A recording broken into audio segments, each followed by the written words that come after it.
Okay, so you're talking about the athletes and the skill development part of it.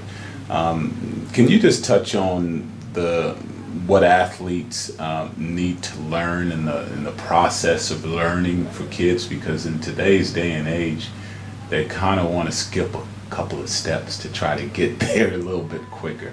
But I'm not sure if there's a way in which they can do that right now. So what are some of the learning trades for athletes? Well, interestingly, I don't think your Australian kids are any different than the American athlete, the youngster trying to learn the game. I think, all I have to do is travel around this country and I see all your youngsters having a cell phone in their hand and all the technology. And technology is a great thing, but I think it also can hurt. First of all, to be a good athlete, you've got to be coachable. You've got to be able to listen to what others say, and you've got to be able to focus. And technology, especially the texting and all the things that go on with social media, tend to make focus periods very short. And when you have focus periods that are short, that probably says something to coaches about how they ought to teach. And I've been doing a lot of reading and brain research, and I think probably coaches need to learn that they need to keep their teaching periods short. Keep it short, keep it meaningful, keep it interesting, and then maybe break, go away to something else, and then come back and teach that same thing and practice it over and over again.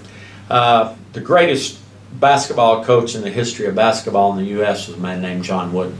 He won 10 national championships at UCLA in 12 years. And Wooden used to talk about 4 small things to teaching something to an athlete. He said first was instruction. The instruction is really important, and the coach has to be able to give the correct instruction. Then he said the second thing is the athlete does imitation.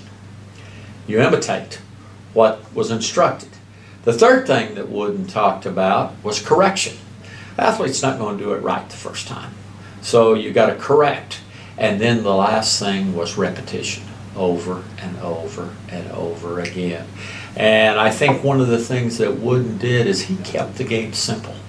Now, he had great athletes, especially as he got a higher profile in the country. He had the very best athletes. But back at the beginning, he didn't even have a gym to play in. When he won his first 2 national championships, UCLA did not have a gymnasium on campus to play in, or an arena to play in. And I think the thing that made Wooden successful is he kept the game simple. And I think sometimes coaches forget that their job, especially at the lower levels, is to teach the fundamentals of the game. And they've got to tell the athlete, yes, that's going to be boring. Doing something over and over again is boring, but you've got to come to the point that you can do those things without thinking.